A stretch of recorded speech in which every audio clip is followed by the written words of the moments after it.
Chapter 20, this one's from Jake Terranova's point of view.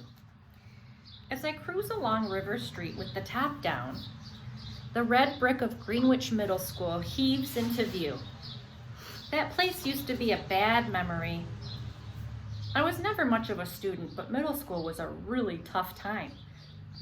I was lucky to get away with a suspension over the cheating thing.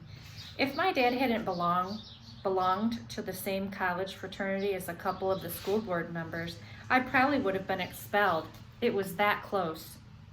Now though, Greenwich Middle School means Emma. She's the best thing that's ever happened to me. Just the thought that she's somewhere inside the building puts a smile on my face. The smile disappears when I recognize the figure standing at the entrance to the driveway, glancing impatiently at his watch. Mr. Kermit, my old teacher. The man who has every reason to drink from the hatred where I'm concerned.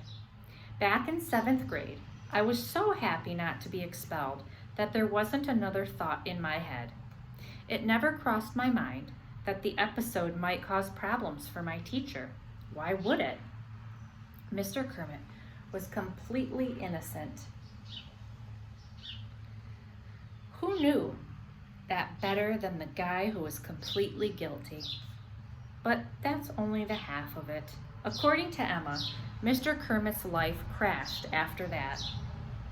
His reputation was shot. His engagement to Emma's mom fell apart, and he got totally burned out professionally. Honestly, I had no clue until Emma showed me the article about the Vuvuzelas. The fact that the scandal still sticks to Mr. Kermit after all these years is nuts. Not that I ever had the power to change anything. I was a middle school kid in big trouble. I followed my parents' instructions to the letter. Basically, shut up and keep your nose clean. Now that I know the extent of it, I'd do anything to make things right. The problem is, it's too late. Sure, Mr. Kermit is letting me help with his class of Unteachables, and I'm getting along great with the kids, but as for the teacher himself, no dice. I check the clock on my Porsche's high-tech dashboard. It's only 2 p.m. Why isn't Mr. Kermit in school? I pull alongside him and wave.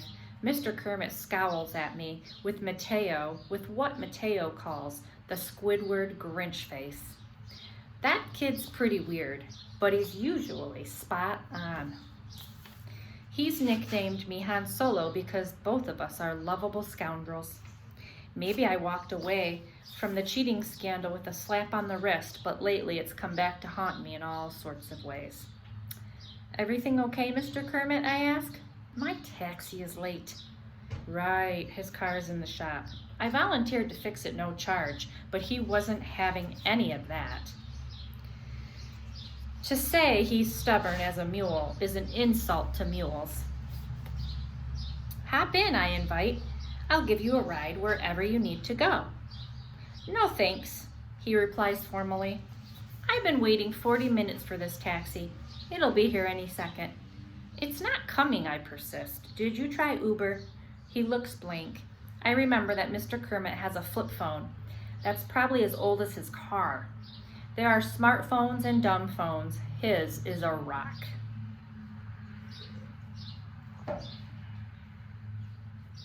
I unlock the passenger door.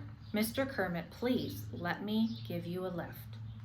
When he reluctantly gets in and announces his destination, I nearly choke. He's going to pick up his car from Kingston's Auto Works?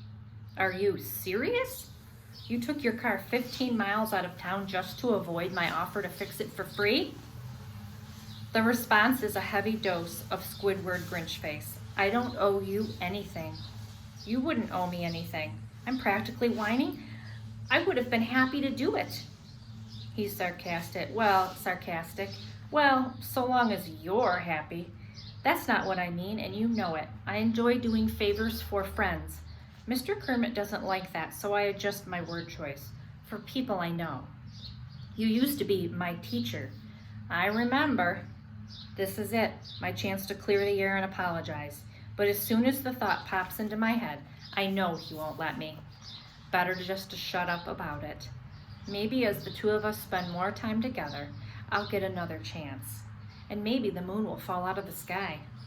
When the Porsche reaches Kingston's Auto Works, Mr. Kermit takes out his wallet and tries to pay me for gas. But I won't accept it. He stuffs a $20 bill into the glove compartment and gets out, not bothering to say thank you. I get out too and receive a generous helping of Squidward Grinch Face. I can handle it from here, he assures me. I'm going in with you, I insist. I don't want you to get ripped off. These guys are all crooks. Including you? Mr. Kermit inquires innocently. I run a totally honest shop, but still I feel my cheeks flush. An old clunker like yours, the parts probably have to come from the third world. Who knows what they'll try to charge you for them? It must make an impression because Mr. Kermit actually allows me to follow him inside. The place is a dump. You could probably catch a plague just standing there breathing the air. The mechanic behind the counter instantly recognizes me. Hey, you're Jake Terranova. What are you doing here? My very good friend is picking up his car, I replied pointedly. I want to make sure he gets a fair deal. We barely know each other, Mr. Kermit sets the record straight. The mechanic picks up a clipboard. Which car? The Cocoa nerd, the teacher tells him. The what?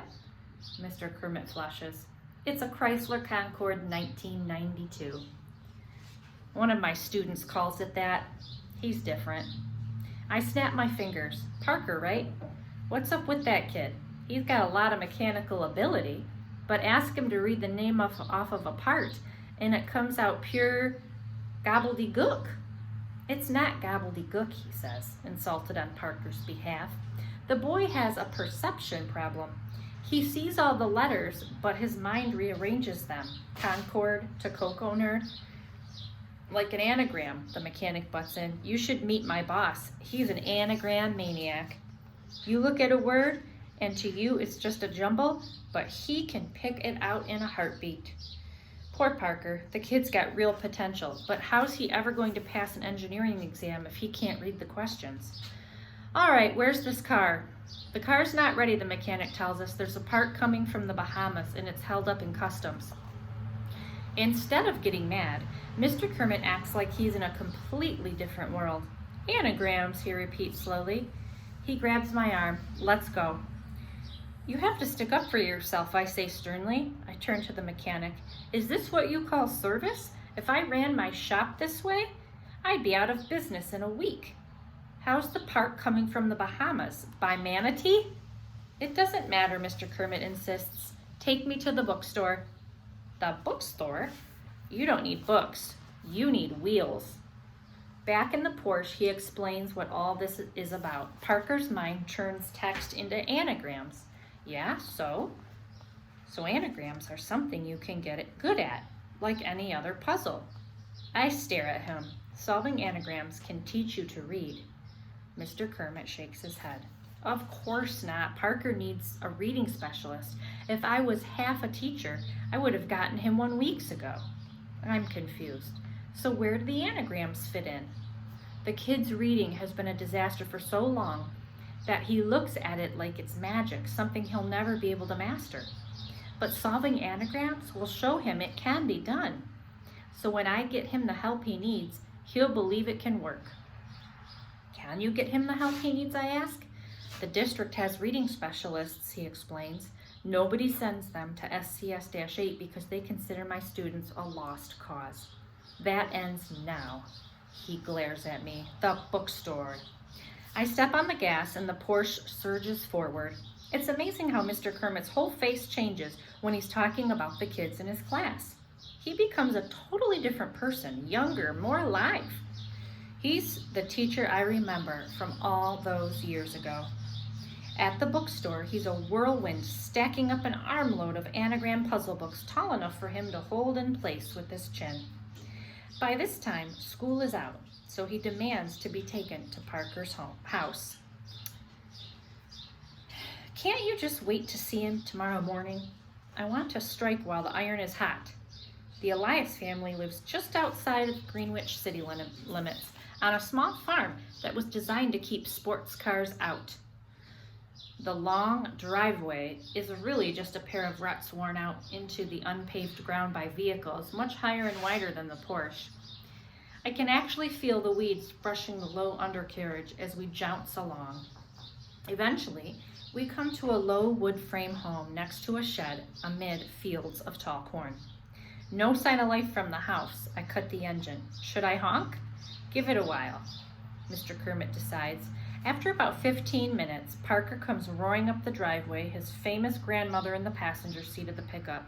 I know a moment of agony as the kid pulls far too close behind the parked convertible. Parker is pretty bewildered to see his teacher rushing across the front lawn, toting a pile of books he can barely see over. The grandmother spies me standing by the car.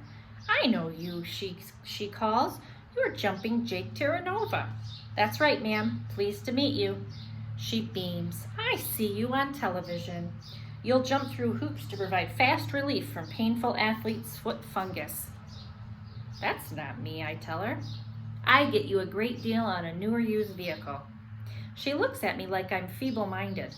Why would I need that? I've got my grandson to drive me around. Mr. Kermit is having an animated conversation with Parker, holding up anagram books and talking a blue streak. They're well into it when a small tractor chugs out of the field. An older, taller version of Parker hops off and joins the group. Parker's dad is surprised that a teacher would make house calls, but as Mr. Kermit explains his plan, the man looks impressed and smiles with appreciation. The contrast isn't lost on me, Mr. Elias's gratitude for a teacher who's willing to move heaven and earth to help a student versus my folks all those years ago. They rescued their son, and I'm thankful, but in the process, they hung the teacher out to dry. Mr. Kermit deserved better. I hope someday I'll get the chance to make it up to him.